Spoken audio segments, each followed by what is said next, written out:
सभी को जय जिनेन्द्र।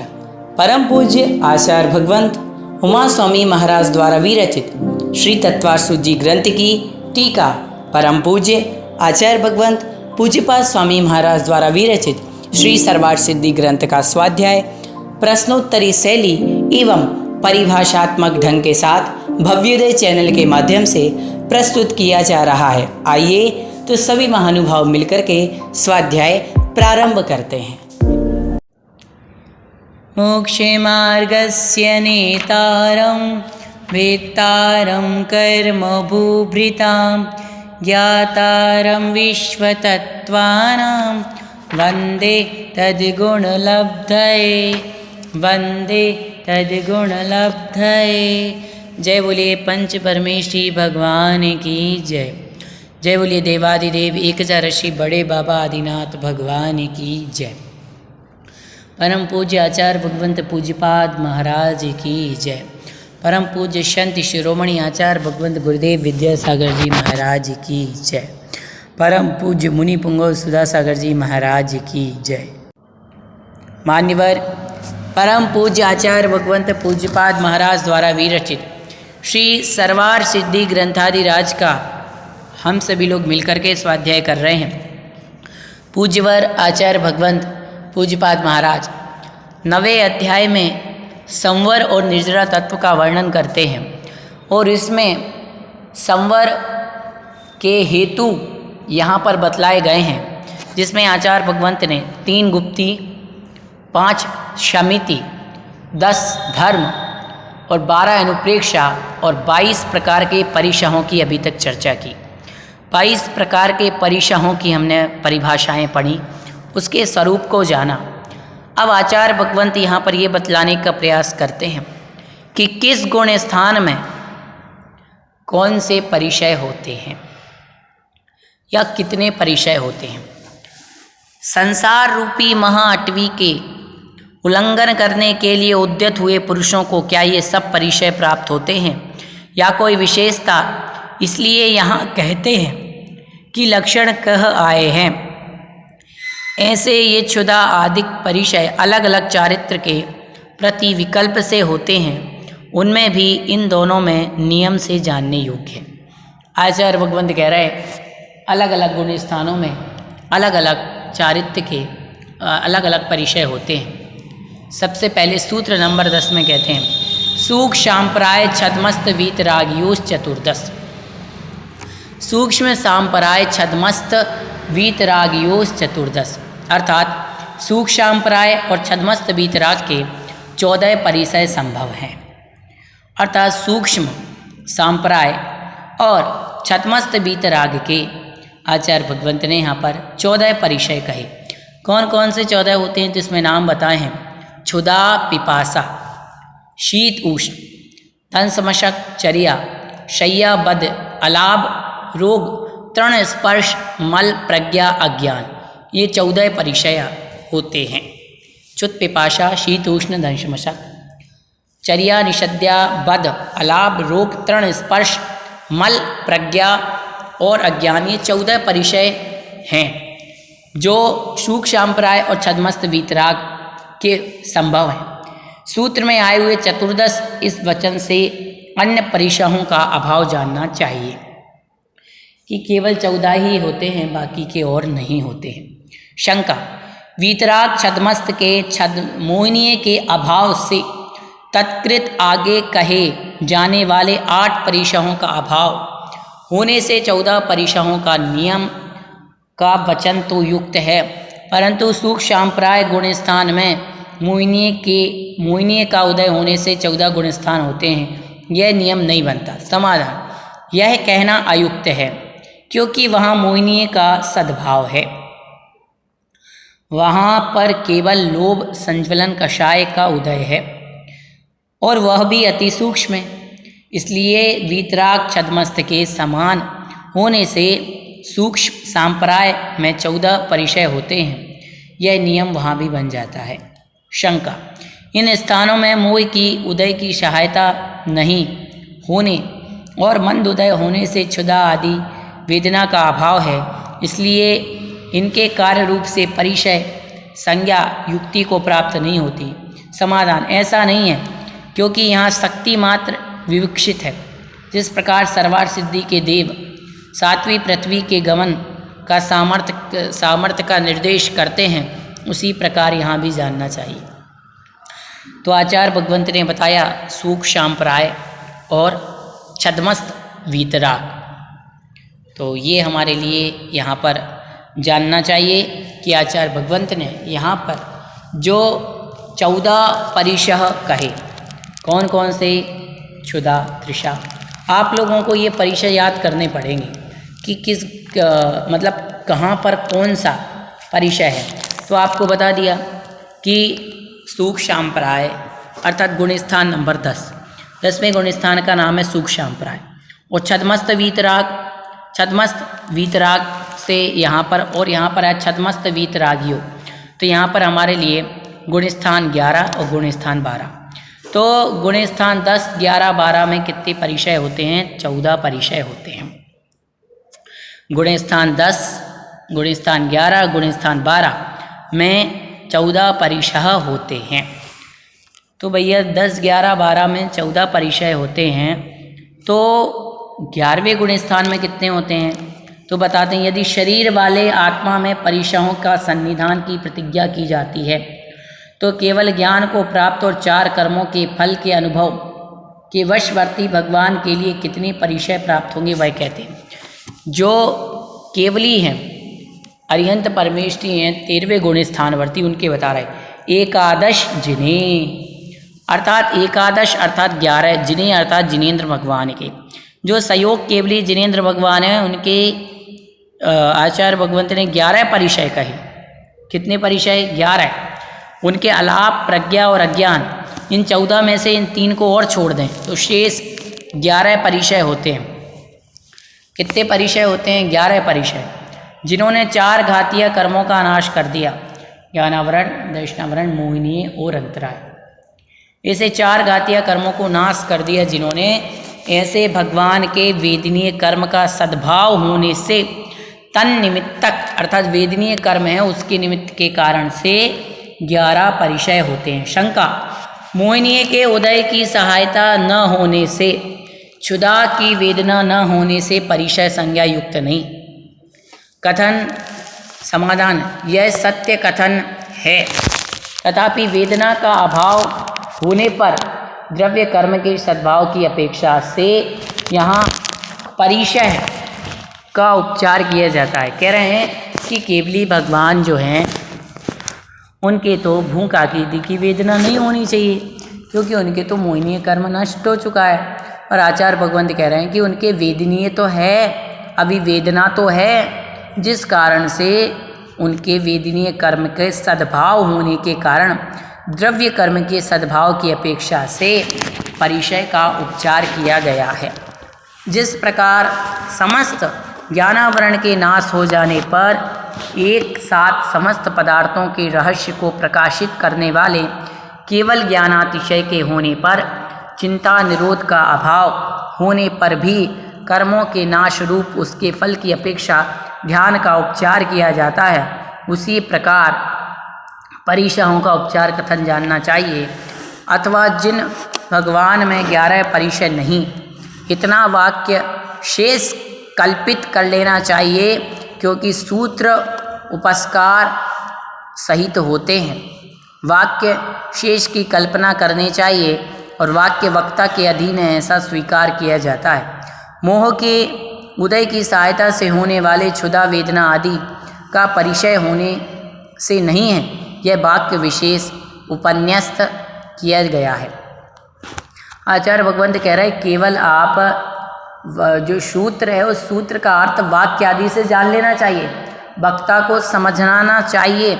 इसीलिए आचार्य पूज्यपाद महाराज ये बात समझा रहे। आचार्य उमा स्वामी महाराज ने तो एकादश जिन्हें कह दिया, पर उसको एक्सप्लेन करने का काम आचार्य पूज्यपाद भगवंत ने किया है। जिन भगवान के असाता वेदनीय कर्म का उदय होता है, क्या कह रहे हैं?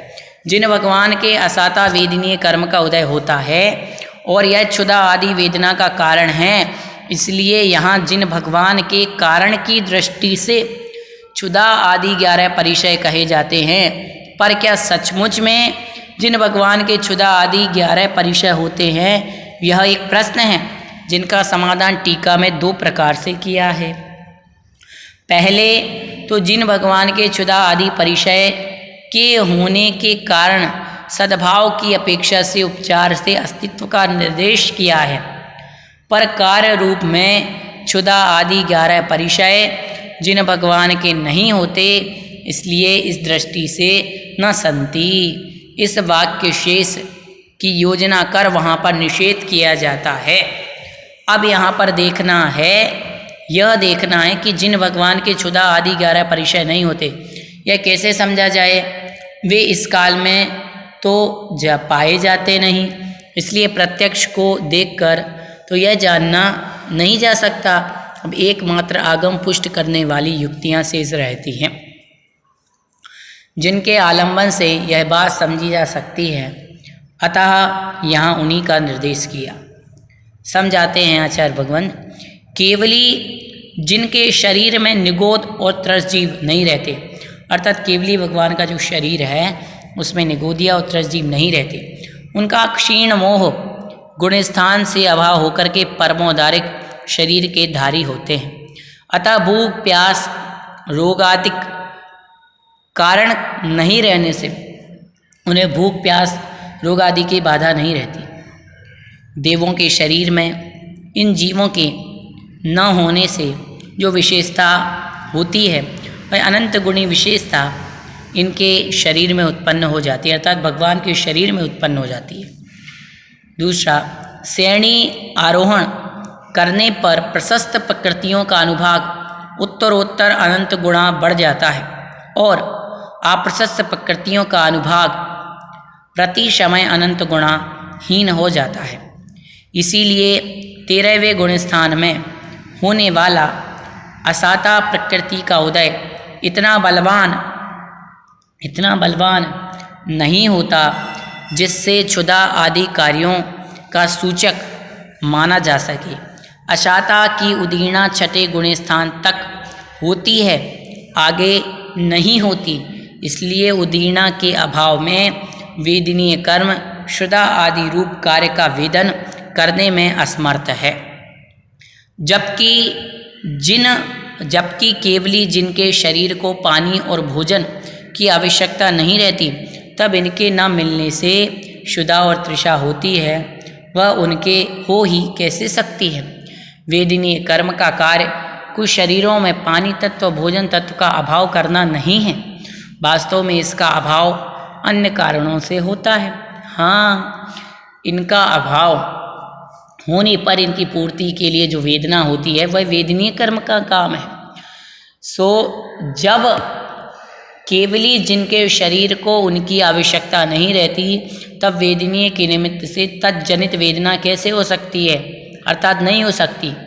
केवली जिनके शाता का आश्रय सदाकाल होने से निर्जरा भी सदाकाल होती है, इसलिए जिन काल में असाता का उदय होता है उसी काल में केवल उसका उदय ही नहीं रहता, किंतु उसकी अनंत गुणी शक्ति वाले शाता के साथ उदय में आता है। माना कि उस समय उनके स्वामुखेन उदय है, पर वह प्रति समय बांधने वाले साता कर्म परमाणुओं की निर्जरा के साथ ही होता है, इसीलिए असाता का उदय वहाँ क्षुधा आदि वेदना का कारण नहीं हो सकता।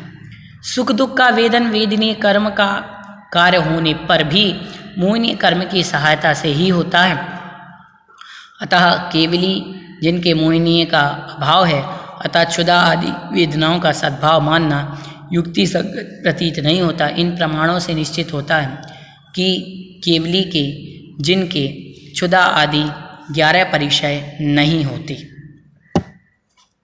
तो यहाँ पर आचार्य भगवंत ने दोनों अपेक्षाओं से कथन कर दिया कि एक अपेक्षा से तो आचार्य भगवंत कह रहे हैं कि जो केवली भगवान होते हैं उनके ये 11 परिचय नहीं होते, और एक अपेक्षा से आचार्य भगवंत ने कह दिया कि उनके ये परिचय होते हैं।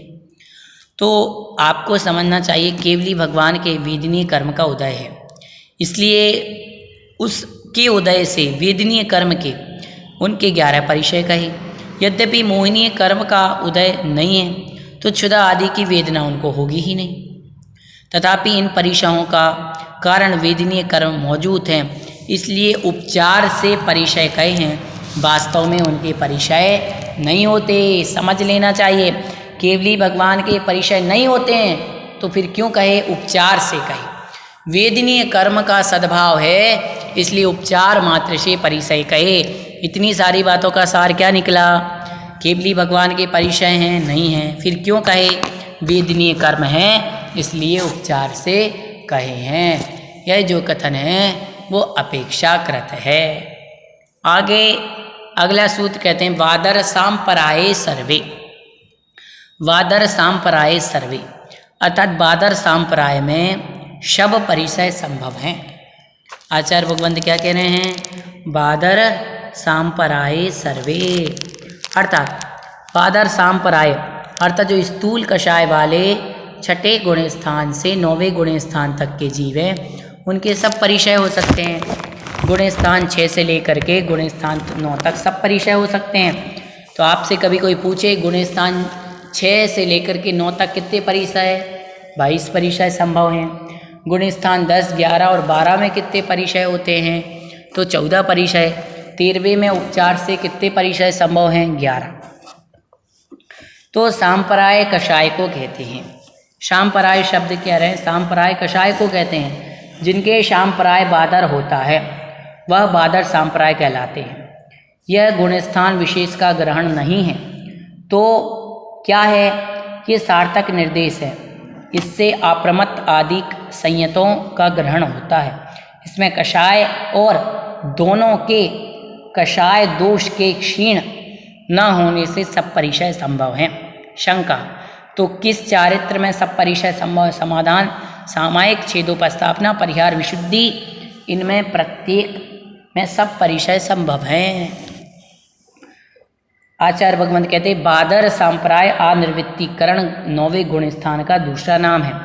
9वें गुण स्थान तक स्थूल कषाय का सद्भाव है, इसलिए अंत दीपक न्यास से इस गुण स्थान का नाम भी बादर सांप्राय है। यहाँ बादर सांप्राय इस पद से इस गुण स्थान का ग्रहण ना हो, इसी के लिए टीका में इसका निषेध किया, क्योंकि बादर सांप्राय तो 22 परिचय संभव हैं। बादर सांप्राय 9वें गुण स्थान में नहीं, इस कारण से गुण स्थान में दर्शन मोहिनी का उदय नहीं। दर्शन मोहिनी के 3 भी, उसमें से सम्यक्त मोहिनी का उदय 7वें गुण स्थान तक ही संभव है, क्योंकि यहाँ तक वेदक सम्यक्त होता है।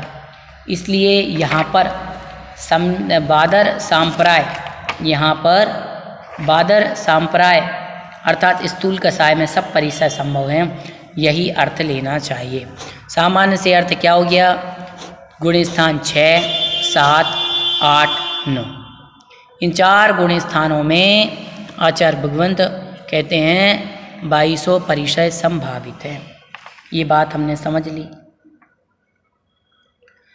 अब आचार्य भगवंत आगे कहते हैं कि इन परिचयों के स्थान विशेष का अवधारण किया, किंतु जानते हैं कि किस कर्म की प्रकृति का क्या कार्य होता है, अर्थात क्या होता है। तो कह रहे ज्ञानावरणे प्रज्ञा ज्ञाने, ज्ञानावरणे प्रज्ञा ज्ञाने अर्थात ज्ञानावरण के सद्भाव में प्रज्ञा और अज्ञान परिचय होते हैं।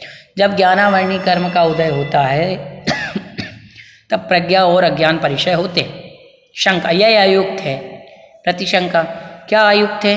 शंका, माना जाए कि ज्ञानावरण के होने पर अज्ञान परिचय उत्पन्न होता है, परंतु प्रज्ञा परिचय उसके अभाव में होता है, इसलिए ज्ञानावरण के सद्भाव में कैसे हो सकता है? समाधान, यहाँ कहते हैं क्षायुपसमिक की प्रज्ञा अन्य ज्ञानावरण के उदय होने पर मद को उत्पन्न करती है।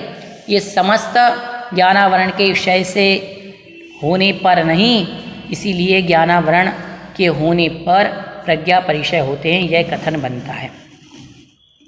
विशेषार्थ, विकल्प का अर्थ श्रुत ज्ञान है, इसीलिए जहाँ तक श्रुत ज्ञान होता है वहाँ तक मैं अधिक जानता हूँ। यह कुछ भी नहीं जानता, ऐसा विकल्प देखा जाता है। यद्यपि इस प्रकार विकल्प करने वाले व्यक्ति को अधिक ज्ञान का अलाभ ज्ञानावरण कर्म के प्रकृष्ट क्षायव समिक से होता है, तथापि जब तक क्षायव समय ज्ञान होता है तब तक यह विकल्प होता है और क्षायव समय ज्ञान उदय सापेक्ष है। इसीलिए यहाँ पर इस प्रकार के विकल्प का मुख्य कारण ज्ञानावरण कर्म का उदय कहा है। बहुत से जीवों को मोह का उदय रहते हुए भी ऐसा भाव होता है कि मैं महाप्राज्ञ हूँ, मेरी बराबरी करने वाला कोई और अन्य नहीं। पर यहाँ पर मोह के उदय से होने वाले इस भाव का ग्रहण नहीं किया। यहाँ तो अपनी अज्ञानतावश जो अल्प ज्ञान को महाज्ञान मानने का विकल्प है उसी का ग्रहण किया। इस प्रकार ज्ञानावरण के सद्भाव में प्रज्ञा और अज्ञान ये दो परिचय होते हैं, यह निश्चित होता है। इस प्रकार आचार्य भगवंत ने कहा जब ज्ञानावरण कर्म का उदय होगा तो प्रज्ञा और अज्ञान दो परिचय होंगे, ये सामान्य से आपको याद रखना है। अगले सूत्र में कहते हैं दर्शन मोहांतरायोर दर्शनालाभौ। दर्शन मोहांतरायोर दर्शनालाभौ अर्थात दर्शन मोहनीय और अंतराय कर्म के सद्भाव से अदर्शन और अलाभ परिचय, अर्थात दर्शन मोहनीय के सद्भाव में तो अदर्शन परिचय और अलाभ ये जो परिचय है वो अंतराय के सद्भाव में होगा। इस सूत्र में यथासंख्य पद का संबंध होता है। दर्शन मोह के गुण स्थान में अदर्शन परिचय होता है और लाभांतराय के सद्भाव में अलाभ परिचय होता है। दर्शन मोह के यहाँ सम्यक तो प्रकृति ली गई है, इसके उदय रहते हुए चल मल अगाढ़ दोष उत्पन्न हो जाते हैं। सम्यक के रहते हुए भी आप्त आगम आदि पदार्थों आप्त आगम पदार्थों के विषय में नाना प्रकार के विकल्प होना चल दोष। अब चल दोष क्या है तो कह रहा है सम्यक दर्शन के रहते हुए भी आप्त अर्थात जिनेंद्र भगवान आगम और पदार्थों में के विषय में किसी भी प्रकार का विकल्प मन में उत्पन्न हो जाए वो चल दोष। जिस प्रकार जल के स्वस्थ होते हुए भी वायु के निमित्त से तरंगमाला उठा करती है, उसी प्रकार सम्यक दृष्टि पुरुष अपने स्वरूप में स्थित रहता है। तथापि सम्यक तो मोहिनी के उदय से सच्चे देव आप्त और आगम और पदार्थों के विषय में जो उसकी बुद्धि चलायमान होती है वो चल दोष।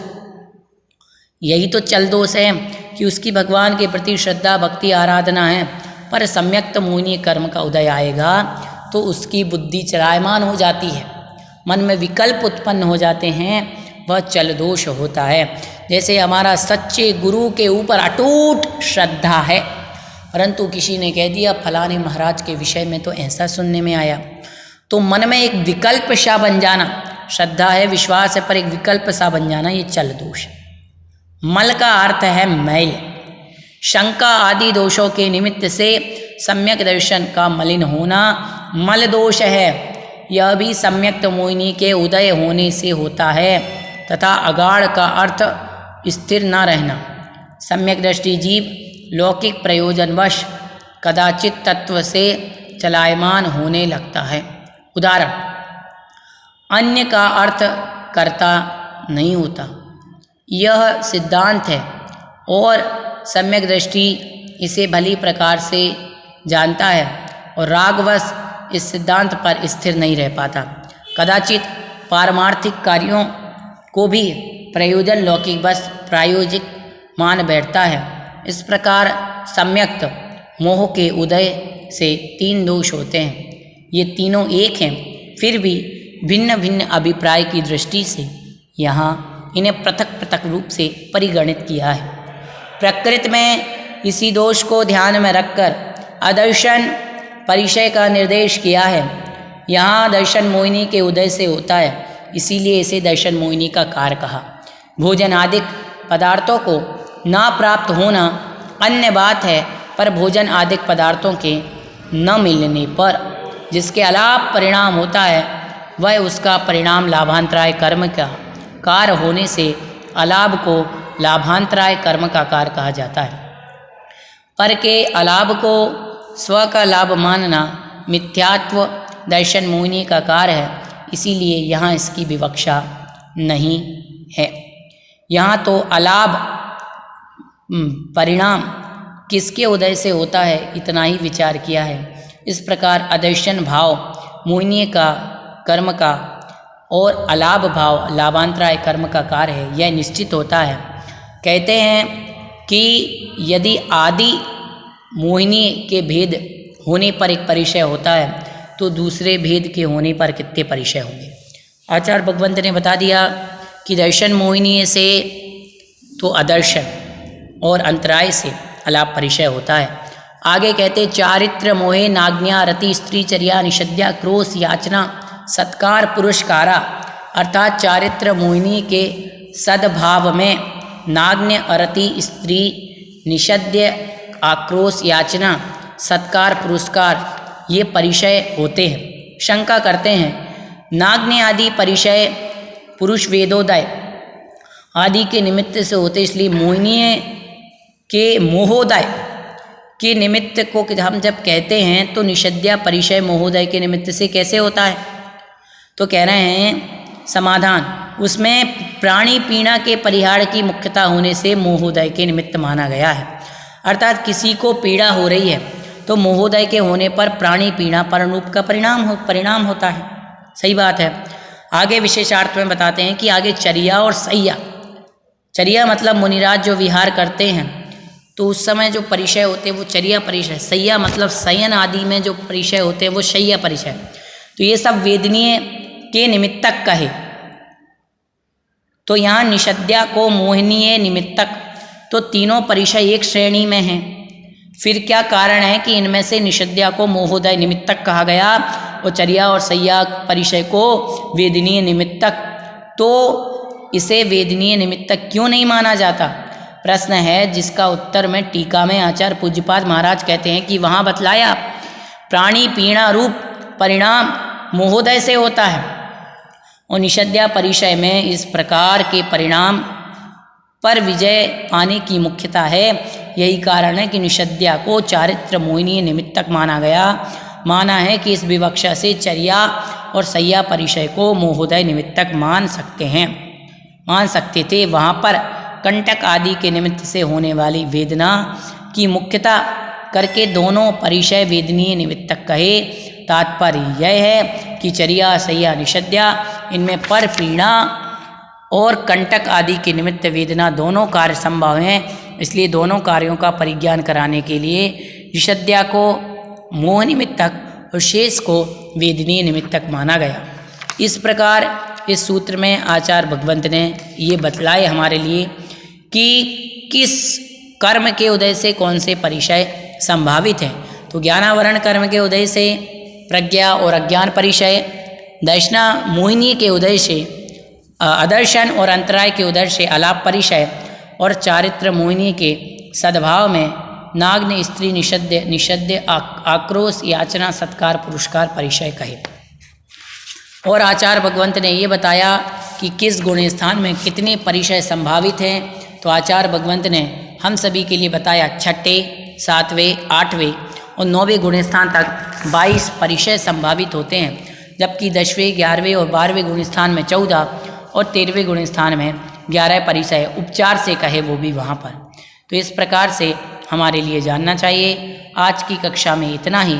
अगली कक्षा में हम सूत्र नंबर 16 से स्वाध्याय करेंगे। सभी के लिए जय जिनेंद्र।